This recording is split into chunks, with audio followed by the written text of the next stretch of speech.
Hi, I'm Gary Chris with SaniServ. Today we're going to be talking about the daily operation of your machine. One thing to remember when using one of our machines for the first time, we coat the inside of the mix pan, the inlet tube, the barrel, and all parts within with a vegetable-based oil to stop corrosion. It needs to be taken apart and cleaned, as I'm about to demonstrate. When you sanitize our machine, it needs to be charged immediately. You can't do it hours ahead. If you do, bacteria will be reintroduced. Another thing is I'm going to be demonstrating the bucket hangers that we sell. It's not mandatory to use it, but it sure makes life easier. The thing to remember is before putting it on the machine, please sanitize it. Remember, I'm just demonstrating general sanitization guidelines. You need to check with your local health code to see what's applicable in your area. One thing to remember about this whole process is the first step is to wash your hands thoroughly. Last night the machine was taken apart, it was clean, the parts were allowed to air dry overnight. So the first thing we're going to do is, I'm going to show you how to put this together. We have a dasher here, and in the dasher goes the stator rod, and attached to that are going to be two scraper blades, and also taken apart and cleaned is the rear seal. But the first thing I do is I get a little bit of lube, which we also provide with the machine. I'm going to put a little bit of lube right behind the square head. I'm also going to put a little bit on the end here. Smear it around with your finger and insert it into this hole. That's all there is to putting this together. Next thing I'm going to do is grab the two rear seal parts. Very important every night that the rear seal comes apart. We need to get all the bacteria out from under this seal area. So you have the rubber boot. You slide it with your fingers down to where it needs to go on. You take your two index fingers, run it around, and it's together. It's that simple. The next thing we're going to do is put lubricant, 3 pencil eraser sized little blobs, right on this seal, right on the shoulder of the dasher.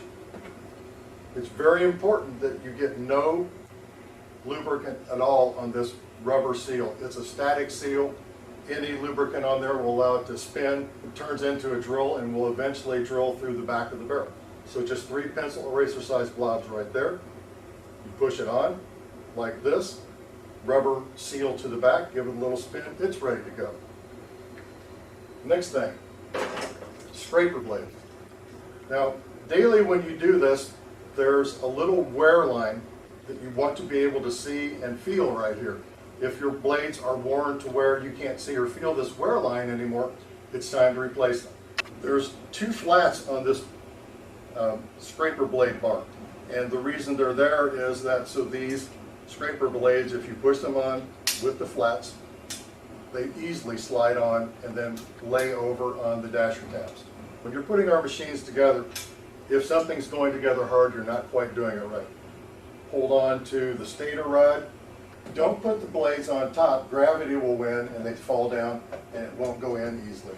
So again, rotate it so the blades are on top, lay them down flat, push it back into the barrel until you feel it hit, give it a slight spin until it engages.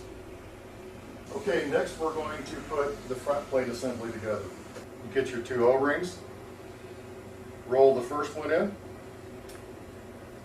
take the second one, roll it right over that, into the second slot.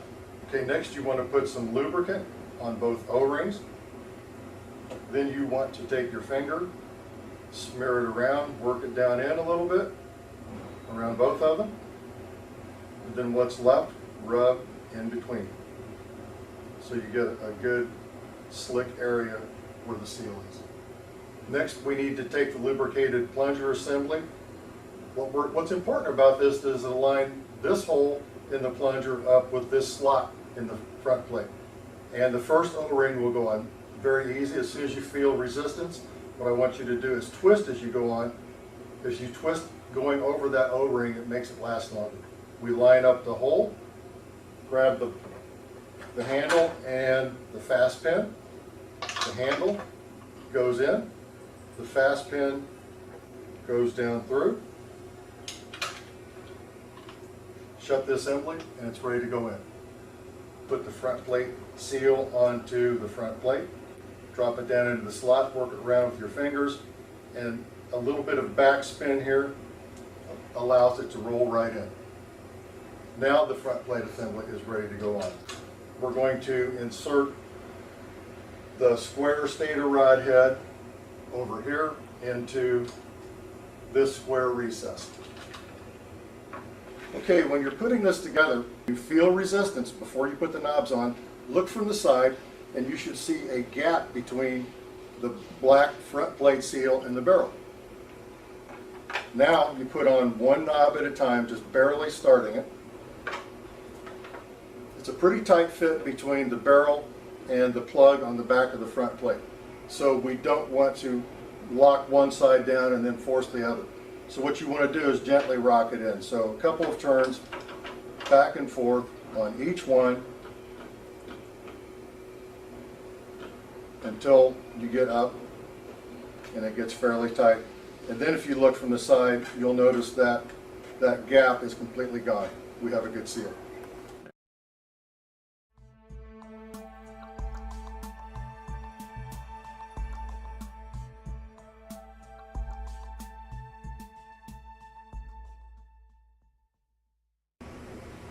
We provide a non-chlorine sanitizer liquid with our machines from a company called EnviroClean.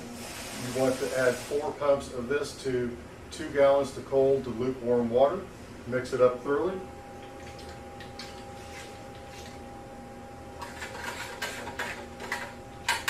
It's ready to use. You want to make sure that your spigot is closed. We're going to dump the 2 gallons of warm pre-mixed sanitizer into the machine.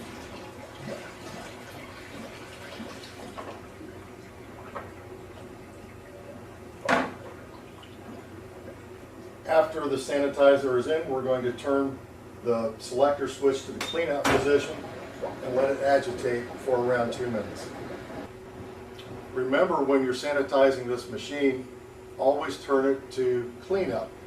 If you turn it into the auto position, the refrigeration will come on. It will freeze the sanitizer water and damage the machine. Okay, for all of our different models, we make what's called a bucket hanger. The last thing you ever want to do to our machines is hang anything from these handles.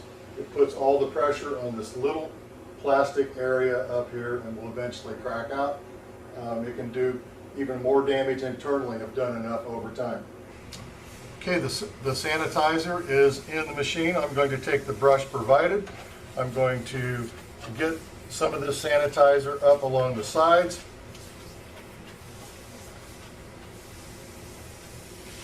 Warning, before sticking anything into the mix inlet tube or the recirc tube, be sure the machine is off. Personal injury and machine damage may occur.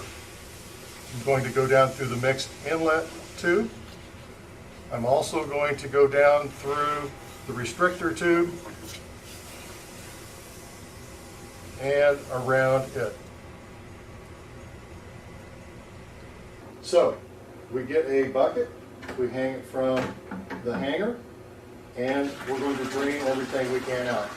I even turn on the dasher into clean out one more time to get the rest out if you can. Okay, the next thing you want to do is remove the bucket off the hanger. Okay, we're going to chase out the remaining sanitizer with product. So we want to hang a bucket up here again on the hanger. I've just poured some mix into a clean and sanitized cup. It's important to open the spigot plunger, hold it open, get your clean mix, go around with just a little bit on the sides to get the sanitizer off of there.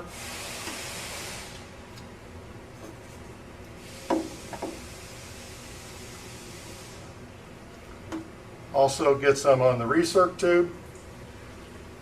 Come to the front and dump the rest. You'll see it's heavier than the sanitizer and it does chase it out. We're looking for the same color and consistency to come out the front. Once we get that, we close the spigot and we're ready to fill.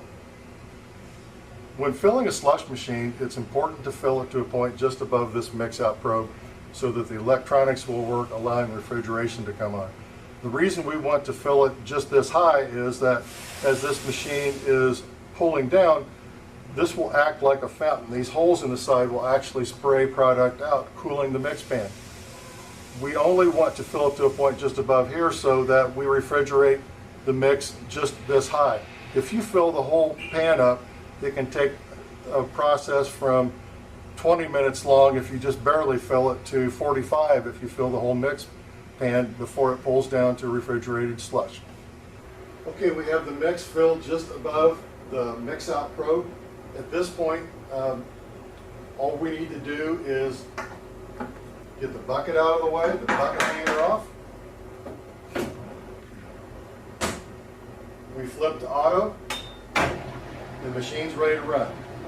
Once a week, the bacteria chain needs to be completely dumped. That means everything that's been in the machine or that's been through the machine already and is in the walk-in needs to be thrown out so that the bacteria chain is broken. After you sanitize it, you start with fresh mix.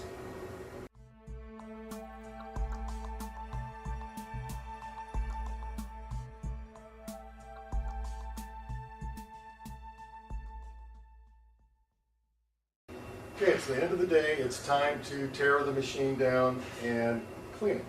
So the first thing to do, flip it down into clean out for a couple of minutes.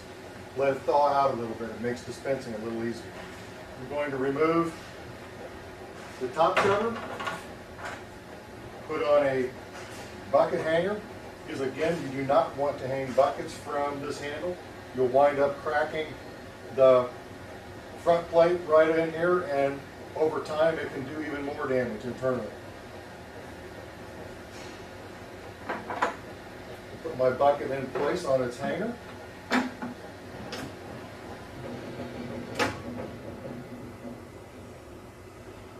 I've got everything dispensed out that will come. If you put this into a pre-cleaned and sanitized bucket, I should have said that initially, you can put this in your walk-in, let it thaw out overnight, and use it as rerun the next morning, mixed 50-50 with fresh product after you charge the machine with fresh product. Next thing I'm going to do is dump a couple of gallons of lukewarm water into the top.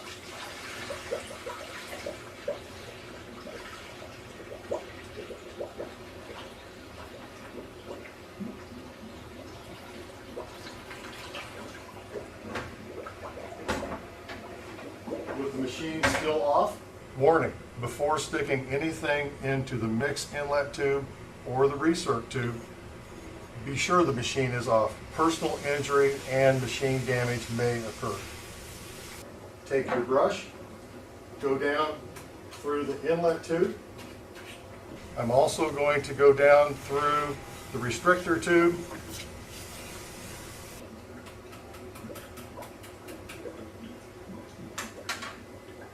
Turn the machine into cleanup. Hang your bucket. Get a towel or a dish rag. Get everything off the sides that you can. Dispense this 2 gallons out. Okay, I'm going to shut the machine off, close it, dump this 2 gallons, and repeat the process.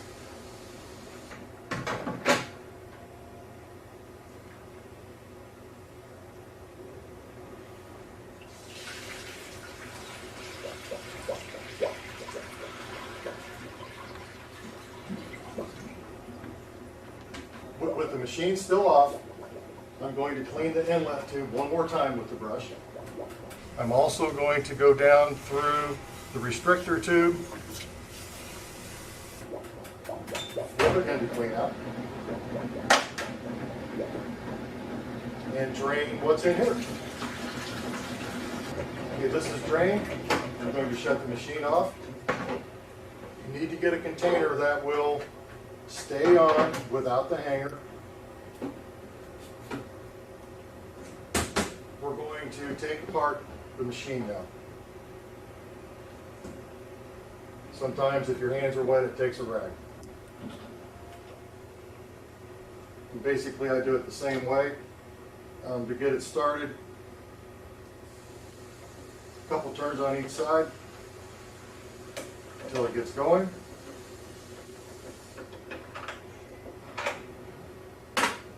Remove the front plate. Some water will drain, so you need to have a container to catch it. It won't be very much, so the drip tray will support it. You take your handle vertical, pull the pin, pull the handle, pull the spigot plunger out.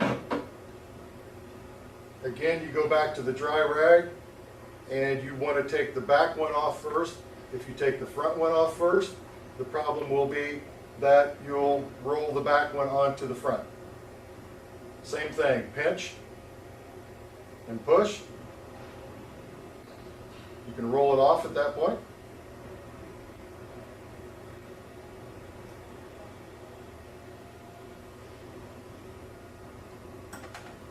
Same thing with the second one.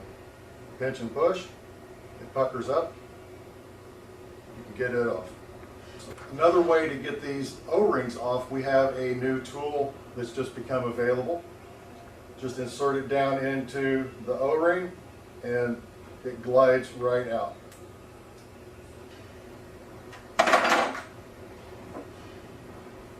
You need to get this O-ring off, and typically a smack on your hand will get it enough to get it off. Pull the dasher assembly out. You can get the stator rod off. Both blades, remember you need to align it with the flats. Will pull right off. The rear seal comes off. Then the rear seal needs to come apart. You need to get the rubber off the plastic because it all needs to be clean. All of these parts that I've taken apart, including the lid and the drip tray, need to go back and be washed. You need to come back with a soapy rag, clean out the inside of the machine. It's important to let this air dry overnight, as well as your parts that you take back to wash. You can let them air dry in the parts tray that we showed earlier. Remember to include the knobs when you're washing the parts. When cleaning our parts, use a mild detergent and water only. Never use bleach, an abrasive soap, or dishwasher on any SaniServ parts. And when you're cleaning the outside of the machine, just use a warm, damp cloth. Gently rub it, it will come off. It will keep the machine looking great for years. The other thing to remember is this is an electrical appliance. Never get the area too wet because you can cause electrical damage to the machine and to yourself.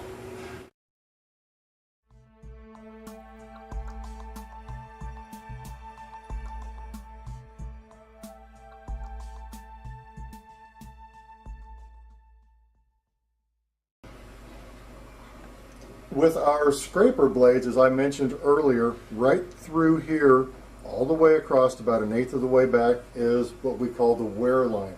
When you can no longer see or feel this line, it's time to replace the scraper blade.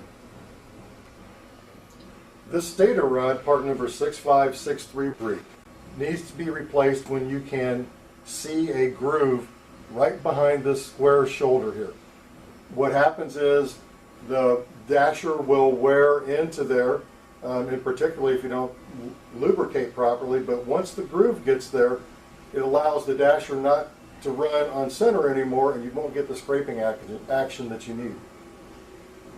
We recommend our tune-up kit every 6 months for a normal store, for a 24 7 store or a high output store, we recommend this every 3 months. Included are all of the O-rings, the lubrication, a new set of scraper blades, the brush, and a rear seal. As I mentioned earlier, we do sell bucket hangers for everything we make, and you'll notice protective coating on the inside so that your machine will not get scratched. For our slush machines, you're looking at a list of all of our different bucket hangers and tune-up kits by model type. Because these lists are long, please hit pause and take your time selecting the correct model type. Our liquid sanitizer is part number 65634.